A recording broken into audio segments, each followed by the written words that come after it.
Katastrofe. Dis hoe inwoners van Dordrecht die waterkrisis op hulle dorp beskryf. Daar is 5 skole waarvan nie een water het nie. Watertanks wat die skole self aangeskaf het, is byna dolleeg. Die Chris Hani Laerskool kan nie meer vir skoolkinders hulle daaglikse middagete voorberei nie. Die fonteintjie is al wat die Dordrecht voorskool het om Peter se dors te les. Dit neem 20 minute om 'n 5 liter bottel met water te vul.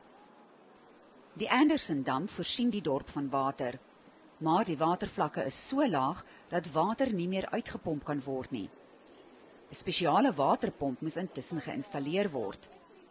Die munisipaliteit erken dat daar sedert Oktober verlede jaar 'n probleem is, maar dat hulle nie gebeurlikheidsplanne in plek het nie.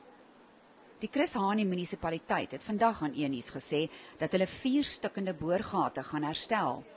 Die munisipale woordvoerder, Tobeka Mkamelo, kan nie sê wat hulle gaan doen as selfs die boorgate droog is nie. Mkamelo het wel beloof dat 'n watertankwa vanmiddag na die dorp gebring sou word. Sy sê ook dat die skole voortaan van water voorsien gaan word en dat die Chris Hani Laerskool binnekort weer kos aan sy leerlinge sal verskaf.